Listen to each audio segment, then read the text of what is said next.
बच्चों, स्वागत है आप सभी का मैथ्स मौसम में। मैं रितेश रोशन। जैसा कि अभी हम लोग एनडीए का सेक्शन कर रहे हैं, प्रैक्टिस सेशन, तो आज उसी दौर में हम लोग आज सेक्शन नंबर 5 कंप्लीट करने जा रहे हैं। आइए शुरू करते हैं। आज का सबसे पहला और खूबसूरत सा सवाल आपके स्क्रीन पर। चलिए बच्चों, क्या लिखा हुआ है कि the order and degree of differential equation. एक डिफरेंशियल इक्वेशन है, इसका हमें ऑर्डर और डिग्री फाइंड करना है। ऑर्डर और डिग्री, ध्यान दीजिएगा अच्छे ढंग से। अगर आपको आ रहा है तो खुद से बना लीजिए और आगे बढ़ जाइए। चलिए, तो कैसे होगा सर ऑर्डर और डिग्री? यहां पर बच्चों इंटीग्रेशन का साइन है। जब तक इंटीग्रेशन का साइन हटेगा नहीं, ऑर्डर और डिग्री डिसाइड नहीं कर सकते। तो एक काम करिए, आप दोनों तरफ इसको डिफरेंशिएट कर दीजिए। क्या करिए? डिफरेंशिएट करिए। यहां डिफरेंशिएट करिएगा तो के कांस्टेंट है, और d y by d x का डीसी करिएगा तो d two y by d x square आ जाएगा। आपको पता है डिफरेंशिएशन करने से इंटीग्रेशन हट जाएगा और सिर्फ आगे जो था 1 + dy/dx वही बचेगा। तो हम इंटीग्रेशन को हटाने के लिए ही डिफरेंशिएशन किए 2/3। अब पावर में जो फ्रैक्शन है उस फ्रैक्शन पावर को भी ठीक कर लीजिए। तो इस तरफ यहां पर जो आपको 2/3 दिखाई दे रहा है, तो इस 2/3 का नीचे से 3 हटाना है तो दोनों तरफ क्या कर देते हैं? होल क्यूब कर देते हैं। तो k इंटू d2y/dx² का होल पावर 3 हो जाएगा। इधर होल क्यूब करेंगे, होल क्यूब अगर इधर करेंगे तो ये जो नीचे में आपको 3 दिखाई दे रहा था वो खत्म हो जाएगा और यहाँ पे सिर्फ 2 बचेगा। अब हो गया, अब एकदम सही तरीका से सही फॉर्म में आ चुका है। तो चलिए इसका ऑर्डर आराम से आप आंसर कर सकते हैं।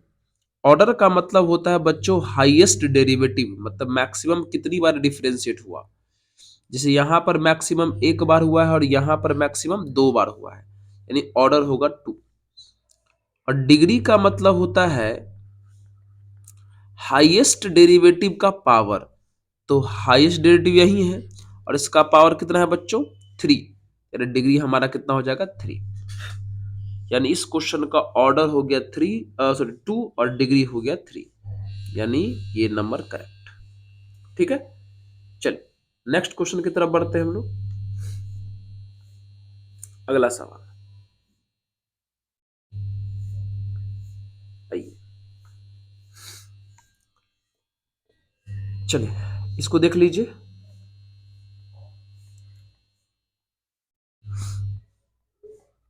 चलिए ये क्या है क्वेश्चन, देखिए।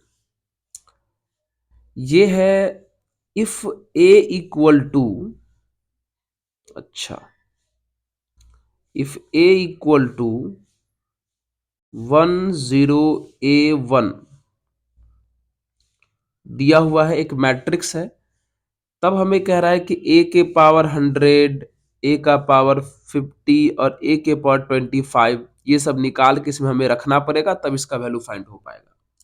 एक काम करिए, इस तरह के क्वेश्चन में हम लोग पहले क्या करते हैं? ए स्क्वायर निकाल लेते हैं। तो ए स्क्वायर निकालेंगे तो a इंटू ए हो जाएगा, और a इंटू ए का मतलब 10a1, यहां पर भी 10a1। चलिए मल्टीप्लाई करिए। आपको पता है मैट्रिक्स का मल्टीप्लिकेशन रो से कॉलम में होता है, तो फर्स्ट रो को फर्स्ट कॉलम से करिएगा बच्चों, फर्स्ट रो को फर्स्ट कॉलम से करिएगा, है ना।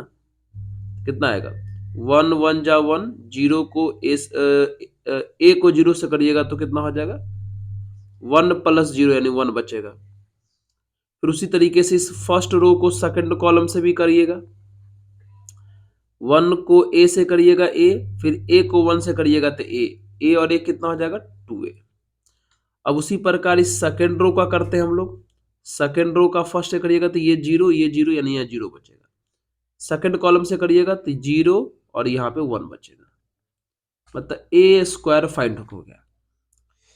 चलिए तो एक बार ए क्यूब भी थोड़ा फाइंड कर लेते हैं। तो ए क्यूब को हम लोग लिख सकते हैं कितना, ए स्क्वायर इंटू ए। जी सर, तो ए स्क्वायर यानी 102A1 और ए 1010A1। कम से कम इस प्रकार के क्वेश्चन में ए क्यूब तक फाइंड कर लेना चाहिए ताकि प्रॉपर पैटर्न आपको पता चल जाए। चलिए फिर से वही यही मल्टीप्लाई करेंगे, फर्स्ट रो को फर्स्ट कॉलम से, तो 1 1 जा 1, 2a को 0 से करेंगे तो 0 यानी 1 बचेगा। फर्स्ट रो को सेकंड कॉलम से, तो 1 को a से करेंगे a, 2a को 1 से करेंगे तो 2a, यानी यहां मिला कितना हो जाएगा 3a। अब सेकंड रो को फर्स्ट कॉलम से करेंगे तो 0 1 2 1 0, 1 इंटू 0 0। अब सेकंड से करिए, 0 को a से करेंगे 0, 1 को 1 से करेंगे 1। अब पैटर्न समझ में आ रहा है, पैटर्न समझ में आ रहा है बच्चों, देख लीजिए पैटर्न। पैटर्न ये है कि लग रहा है कि अगर ए स्क्वायर करते हैं तो यहां पर 2a आता है, ए क्यूब करते हैं तो यहां पर 3a आता है। यानी साफ है, बात क्लियर है कि अगर हमें a का पावर 100 माइनस a का पावर 50 माइनस 2a का पावर 25 निकालना है तो कैसे निकलेगा, मतलब साफ है।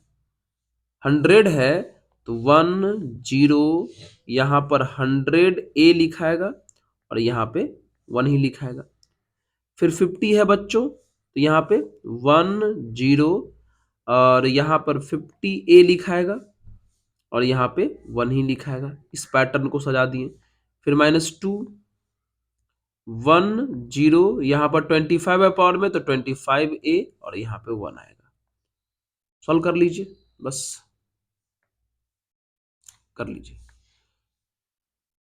तो ये तो डायरेक्ट भी कर सकते हैं, लेकिन एक स्टेप चलिए हम फिर से कर देते हैं, सारे स्टेप हम समझा देते हैं, बाकी स्टेप कैलकुलेशन गायब करना आपका काम है, आप समझ लीजिए पहले अच्छे ढंग से। चलिए तो ये 1 0 50a 1, पता है मैट्रिक्स में सब में मल्टीप्लाई होता है, तो यहाँ कितना हो जाएगा, सॉरी 2 0 50a और 2।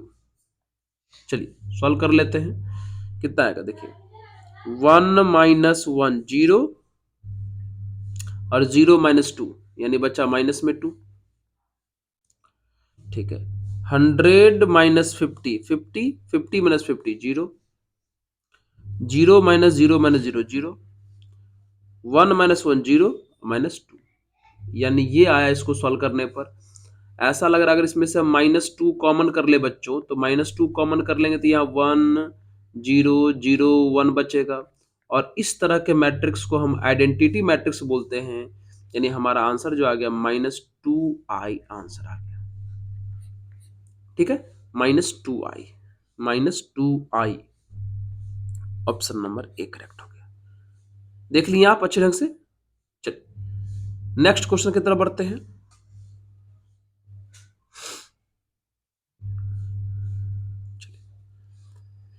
ध्यान दीजिएगा क्वेश्चन पर क्या लिखा हुआ है, ये है प्रोबेबिलिटी का सवाल।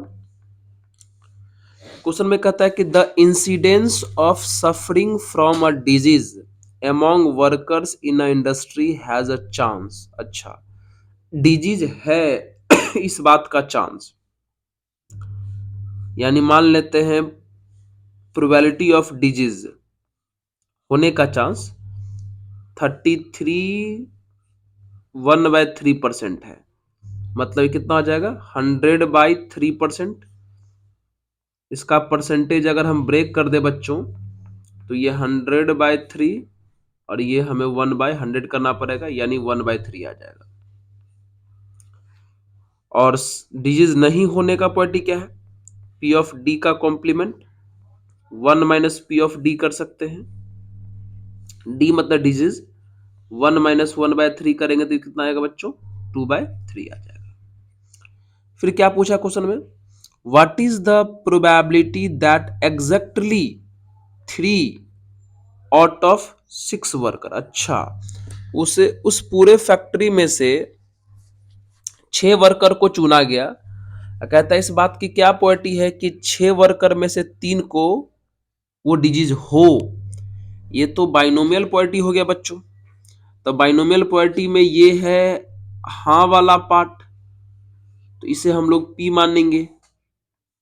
और ये हो गया हमारा Q। तो बाइनोमियल प्रोबेबिलिटी में हम लोग जानते हैं कि probability of R equal to बच्चों होता है NCR P to the power R into Q to the power N minus R होता है। रख दीजिए, R का वैल्यू दिया हुआ है एग्जैक्टली 3, यानी P ऑफ 3 हो जाएगा। N मतलब कितने वर्कर में से, 6 वर्कर में से, तो 6C3 P 1/3 का पावर 3 Q 2/3 का पावर N मतलब 6 और R मतलब 3।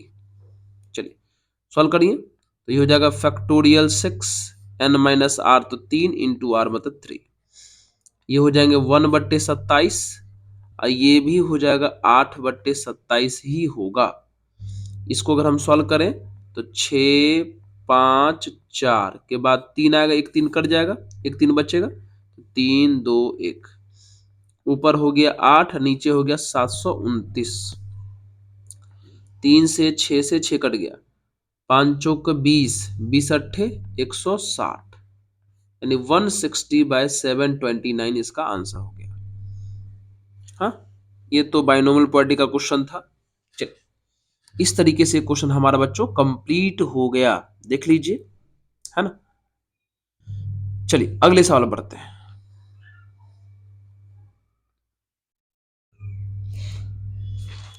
चलिए क्वेश्चन को पढ़ लीजिए एक बार अच्छे ढंग से आप। कहता है क्वेश्चन में कि a vector a plus 3b equal to 3i minus j और 2a plus b equal to i minus 2j, ये दिया हुआ है। तो कहता है ए और बी के बीच का एंगल निकाले। अच्छा, तो कैसे बनेगा?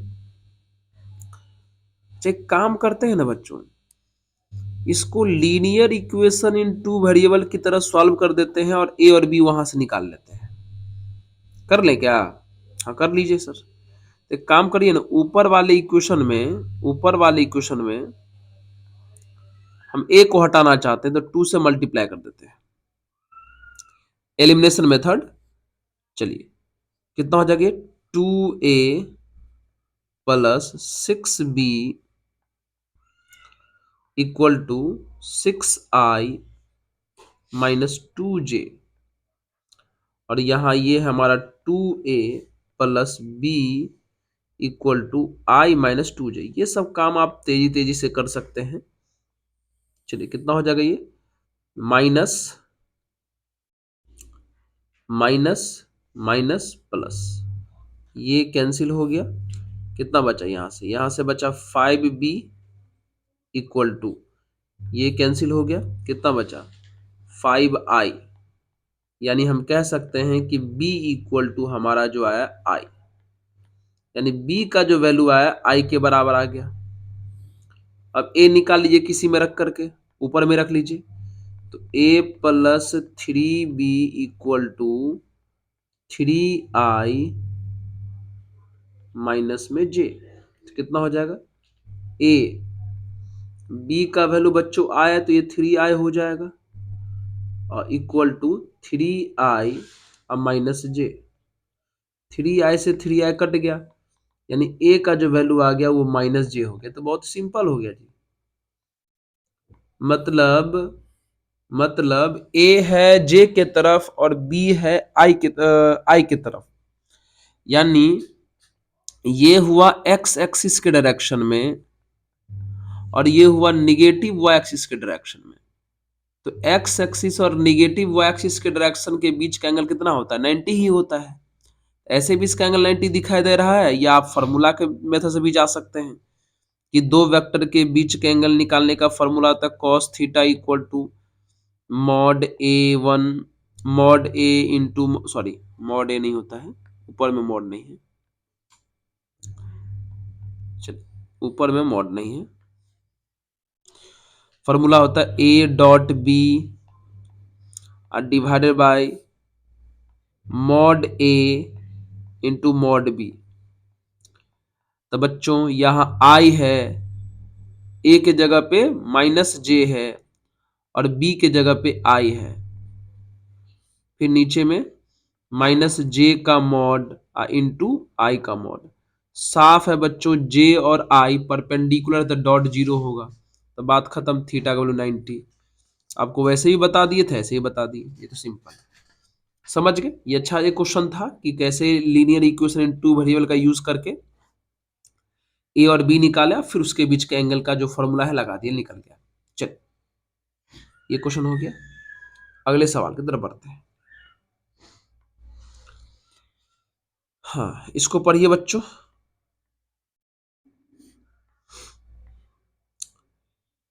इफ द प्लेन, एक प्लेन है 2x by k plus 2y/3 plus z/3 equal to 2 passes through the point. अच्छा, ये जो प्लेन है वो इस पॉइंट से पास कर रहा है, तो कोई भी प्लेन किसी भी पॉइंट से पास कर रहा है मतलब उस पॉइंट को हम पुट कर सकते हैं, तो आराम से पुट करिए।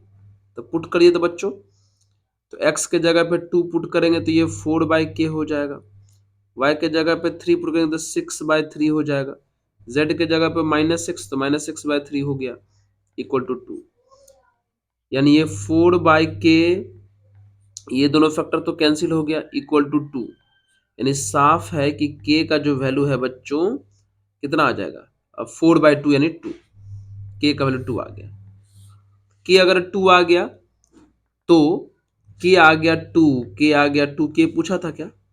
नहीं, k नहीं पूछा है, पूछा है कि and p q r are intercept made by plane on axis. अच्छा, पी क्यू आर जो है वो इंटरसेप्ट है एक्स एक्सिस, वाई एक्सिस और जेड एक्सिस के ऊपर, तब कहता है कि p plus q plus r का वैल्यू बताइए। अच्छा ठीक है, तो कोई बात नहीं, ये जो k का वैल्यू आया उसको वापस इक्वेशन में रख दीजिए, तो प्लेन के इक्वेशन में, तो 2x/k 2 हो जाएगा, 2y/3 z/3 इक्वल टू 2। यानी ये कैंसिल होके x/2 plus 2y/3 plus z/3 equal to 2। तो क्वेश्चन में पी क्यू आर जो है वो इंटरसेप्ट है। तो बच्चों आप जानते हैं equation of plane in intercept form x/a plus y/b plus z/c equal to 1 होता है। मतलब अगर ऐसा फॉर्मेट बना लें तो x के नीचे वाले को x इंटरसेप्ट, y के नीचे वाले को y इंटरसेप्ट और z के नीचे वाले को z इंटरसेप्ट कहेंगे। तो एक काम करिए ना, यही काम करिए, RHS में 1 है तो दोनों, सॉरी RHS में 1 लाना है, लेकिन अभी है 2, तो दोनों तरफ 2 से डिवाइड करिए, तो 2 से डिवाइड करिएगा तो ये x/4 हो जाएगा, ये y/3 हो जाएगा और ये z/6 हो जाएगा इक्वल टू 1। बस खत्म। x के नीचे वाले को p बोल देंगे, यानी p का वैल्यू 4, y के नीचे वाले को q तो q का वैल्यू 3 और z के नीचे वाले को तो r तो r का वैल्यू 6। तो हमसे पूछा है कि p plus q plus r कितना होगा बच्चों, तो 13 होगा। समझे, इंटरसेप्ट फॉर्म में कन्वर्ट कर दिए और कंपेयर कर दिए तो वहां से p और q निकल गया। ये क्वेश्चन भी हमारा कंप्लीट हो गया 13। चलिए अगले सवाल, अगले क्वेश्चन की तरफ बढ़ते हैं। अगला क्वेश्चन किधर गया, चलिए ये, हाँ क्या लिखा हुआ है, द अल्जेब्रिक सम। अच्छा ये तो हो गया आपका स्टैट का क्वेश्चन, ध्यान दीजिएगा। The algebraic sum of deviation of set of values x1 x2 x3 dot dot xn measured from 100 is -20। अच्छा ये देखिए, इस सभी नंबर का डेविएशन किसके रिस्पेक्ट में निकाला गया, 100 के रिस्पेक्ट में, तो सबका अलजेब्रिक सम कितना है, -20। मतलब समझ रहे हो, इसका मतलब ये हुआ कि x1 minus 100 plus x2 minus 100 plus x3 minus 100 plus इस तरीके से डॉट डॉट n तक गया होगा xn माइनस 100। तो इन सब का वैल्यू कितना आया मिला करके, -20। थोड़ा बच्चों सॉल्व करें तो, यानी ये हो जाएगा x1 plus x2 plus x3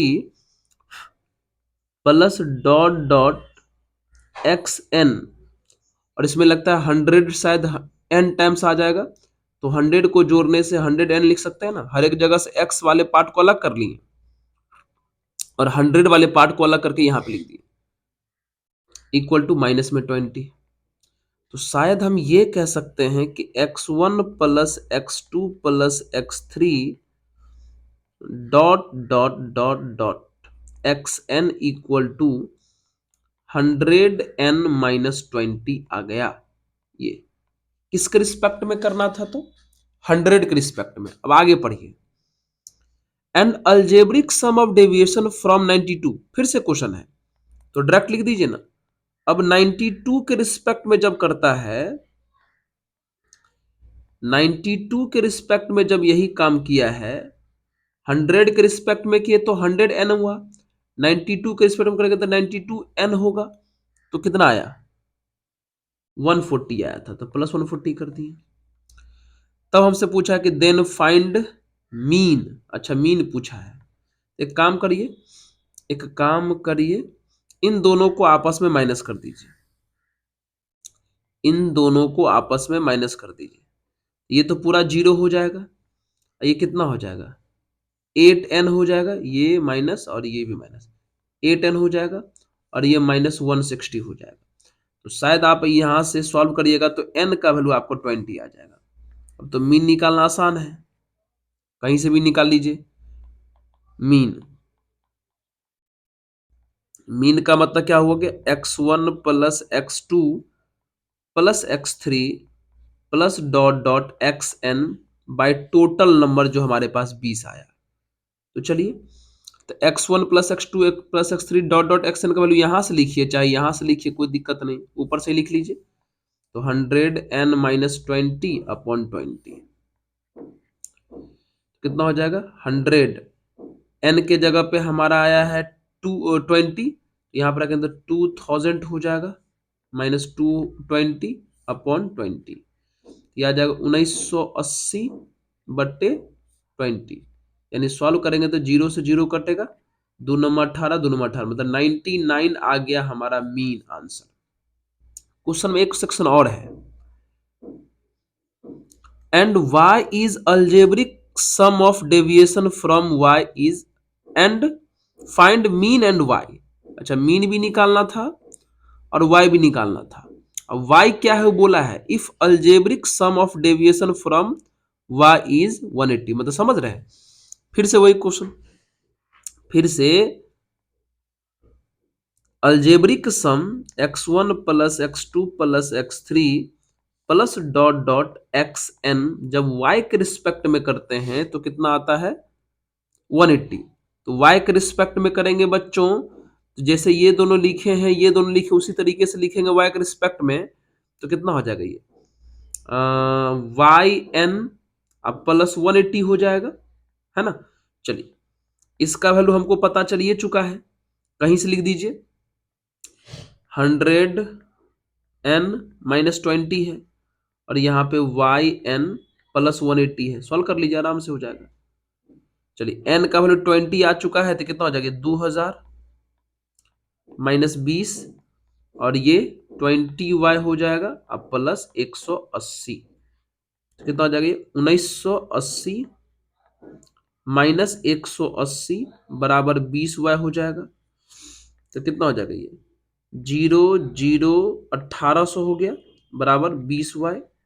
तो बच्चों साफ साफ दिख रहा है यहां से y का वैल्यू हमारा कितना आ जाएगा, 90, है ना।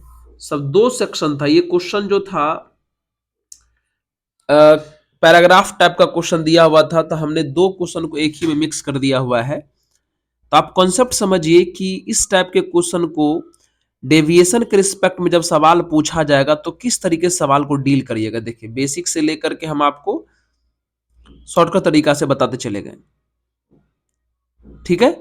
इस बात का ध्यान रखिएगा। कैलकुलेशन सही है? हाँ, कैलकुलेशन तो हमको भी सही लग रहा है, ठीक है। तो चलिए अगले सवाल पर बढ़ते हैं। अच्छा सा क्वेश्चन था ये। चल,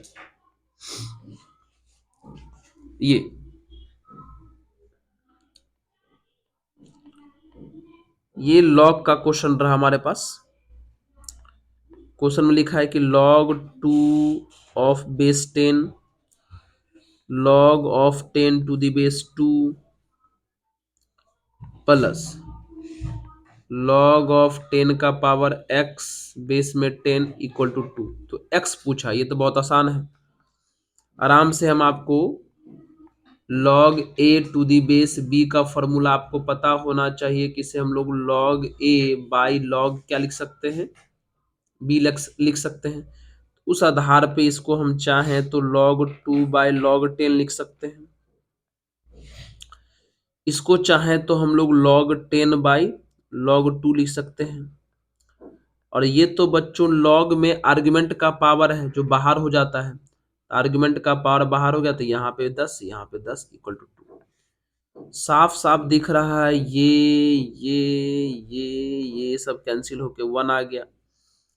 ये log का वैल्यू भी 1 हो जाएगा क्योंकि आर्गुमेंट बेस सेम है, तो x बचेगा सिर्फ इक्वल टू 2। यहाँ तो सिंपल सी कहानी है, x का वैल्यू कितना आ जाएगा 1। चल, तो x हमारा 1 आ गया। ये तो बहुत इजी क्वेश्चन था, ठीक है। चल, तो अगले सवाल की तरफ बढ़ते हैं। कहता है कि ये जो क्वाड्रेटिक का सवाल आ गया, 5x² minus 26x plus k equal to 0, ये है बच्चों क्वाड्रेटिक। कहता है इफ वन रूट ऑफ इतना is reciprocal of the other. अच्छा, मतलब एक रूट जो है दूसरे का रेसिप्रोकल है, मतलब अगर एक अल्फा मानते हैं तो दूसरा जो है बच्चों 1/अल्फा हो जाना है, ठीक है। तो कहता के का वैल्यू निकालिए। तो सिंपल है बच्चों, प्रोडक्ट ऑफ रूट्स की कहानी c/a होता है।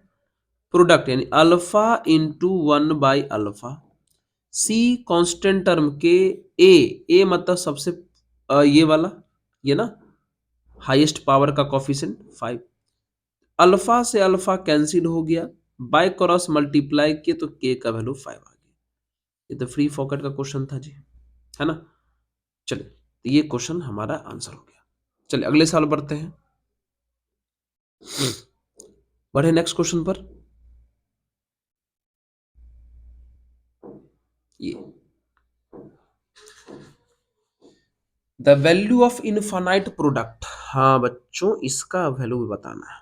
ये हमारे जीपी के क्वेश्चन हो गए। चलिए इसको कुछ मान लेते हैं, यानी p बराबर 6 के पावर 1/2 इंटू 6 के पावर 2/4 इंटू 6 के पावर 3/8 इंटू 6 के पावर 4/16। इस तरीके से इनफाइनाइट तक चला गया है, तो इसका सम पूछा है। तो सबसे पहला काम तो यही कर सकते हैं कि इनटू में बेस सेम है तो पावर ऐड हो जाएगा, यानी 6 के पावर 1/2 प्लस 2/4 प्लस 3/8 और प्लस 4/16 हो जाएगा। ये काम तो कर ही सकते इस तरीके से, लेकिन इसका फाइनल आंसर लाने के लिए हमें पावर का वैल्यू निकालना पड़ेगा। तो एक काम करिए ना, जो पावर में दिखा दे उसको s मान लेते हैं, यानी 1/2 प्लस 2/4 3/8 डॉट डॉट इस तरीके से आगे। अब इनका आपको सम निकालना पड़ेगा, तब कुछ भी काम हो पाएगा। तो आप इस सीरीज को थोड़ा गौर से देखिए, आप इसको इसमें एपी भी दिखाई देगा और जीपी भी दिखाई देगा। कैसे सर? हम जो बोल रहे हैं उसको ध्यान दीजिएगा, ध्यान दीजिएगा क्या हम बोल रहे हैं। देखिए, ये जो ऊपर का 1 है, 2 है, 3 है, 4 है, ये सब एपी में है। लेकिन 1/2 1/4, 1/8, 1/16, ये सब जीपी का सीक्वेंस है ना। तो ये हो गया इनडायरेक्टली एजीपी। एजीपी, और आपको पता है एजीपी वाले क्वेश्चन को बनाने के लिए, एजीपी वाले क्वेश्चन को बनाने के लिए क्या करना पड़ता है। सबसे पहले एजीपी वाले क्वेश्चन को बनाने के लिए हम लोग क्या करते हैं, इसमें जो जीपी दिखाई दे रहा है उस जीपी का कॉमन रेशियो कितना है। कहोगे सर 1/2, 1/4, 1/8, 1/16 है, तो कॉमन रेशियो तो 1/2 हुआ। तो जितना कॉमन रेशियो है उतना से दोनों तरफ मल्टीप्लाई करिए अगेन। तो s में 1/2 से मल्टीप्लाई करेगा तो s/2 आ जाएगा। चलिए इसमें 1/2 से मल्टीप्लाई करिएगा तो 1/4 आ जाएगा, तो 1/4 वाले के सामने में लिखिए। सेकंड में मल्टीप्लाई करिएगा 1/2 से तो ये 2/8 हो जाएगा। थर्ड में करिएगा तो 3/16 हो जाएगा। इस तरीके से जो कहानी है वो इनफाइनाइट सीरीज तक चली जाएगी। रूल होता है एजीपी को सॉल्व करने का कि जो सीक्वेंस एजीपी में है तो उसमें जो जीपी का कॉमन रेशियो रहेगा उससे दोनों तरफ मल्टीप्लाई कर दें, फिर दोनों को आपस में सब्ट्रैक्ट कर दें, दोनों को आपस में माइनस कर दें। तो s में से बच्चों s-2 जाएगा तो s/2 बचेगा, ये 1/2 हो गया। 2/4 में से 1/4 जाएगा तो 1/4। 3/8 में से 2/8 गया तो 1/8 बचेगा, है ना। ये 1/16 हो जाएगा इस तरीके से। अब देखिए गौर से, ये प्योर जीपी हो गया। जीपी है, ऊपर से इनफाइनाइट टर्म है, तो जीपी में इनफाइनाइट टर्म का सम आप जानते हैं a/1 - r होता है। a मतलब फर्स्ट टर्म 1/2, 1 - r मतलब कॉमन रेशियो 1/2। ऊपर हो गया 1/2, नीचे भी हो गया 1/2, दोनों कैंसिल होकर 1। तो s/2 = 1, तो बाय क्रॉस मल्टीप्लाई करेंगे तो s = 2। तो बच्चों s का वैल्यू 2 आ गया, यानी जो पावर वाला था उसका वैल्यू 2 आ गया। तो रख दीजिए यहाँ पे, ये जो पूरा पावर वाला वैल्यू उसका 2 आ गया, तो 6 के पावर 2 कितना आ जाएगा बच्चों, 36। ये आंसर आपका हो गया, है ना। ये क्वेश्चन अच्छा था, हमें पैटर्न में घुमाया तो हमने उसको भी सॉल्व किया, क्या ठीक है। तो चलिए 36 को टिक कर दीजिए और आगे बढ़ जाइए। ये सवाल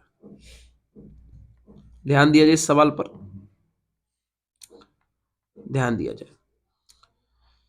कहता है कि x² प्लस x प्लस 1 = 0, अगर ये केस है तो इसका वैल्यू हमसे पूछा गया है। x का पावर 199, x का पावर 200 और x का पावर 201। बच्चों अगर आपको याद आ रहा है तो कॉम्प्लेक्स नंबर में एक कॉन्सेप्ट पढ़ा जाता है जिसका नाम है क्यूब रूट्स ऑफ यूनिटी, और उसी क्यूब रूट्स ऑफ यूनिटी में ये वाला कहानी आता है, x² प्लस x प्लस 1 = 0। और अगर आपको नहीं पता तो अगर आप इसको सिंपल श्रीधराचार्य के हिसाब से सॉल्व करिएगा तो दो वैल्यू आएंगे x का, एक आएंगे -1 प्लस √3i/2, सॉल्व करके देख लीजिए, एक वैल्यू आएगा -1 माइनस √3i/2। और शायद हम इसी को, एक को ओमेगा बोलते हैं, इस पोर्शन को ओमेगा, और इस पोर्शन को हम लोग जो है बच्चों ओमेगा² बोलते हैं। यानी x² प्लस x प्लस 1 = 0 को सॉल्व करने पर x का वैल्यू ओमेगा या ओमेगा² आएगा, मतलब दोनों आएगा। तो चलिए दोनों में से कोई एक वैल्यू इसमें पुट करिए, बात खत्म है। तो हम ओमेगा ही पुट कर देते हैं, तो यहाँ ओमेगा के पावर 199 हो जाएगा, ओमेगा का पावर 200 हो जाएगा, ओमेगा का पावर 201 हो जाएगा। और आपको पता है ओमेगा के पावर को 3 से डिवाइड करके सॉल्व करते हैं, क्यों, क्योंकि ओमेगा का पावर अगर 3 से डिवाइड हो गया तो आंसर 1 लिख देते हैं, है ना। ये कॉम्प्लेक्स नंबर का रूल है।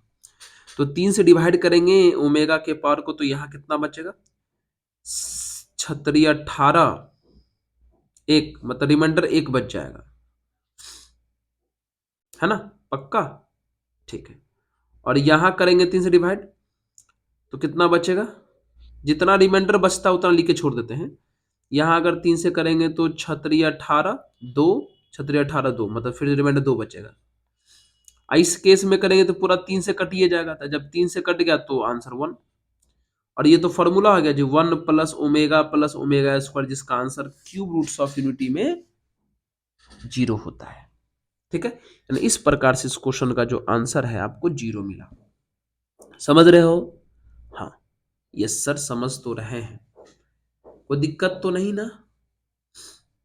No sir. चलिए आगे बढ़े,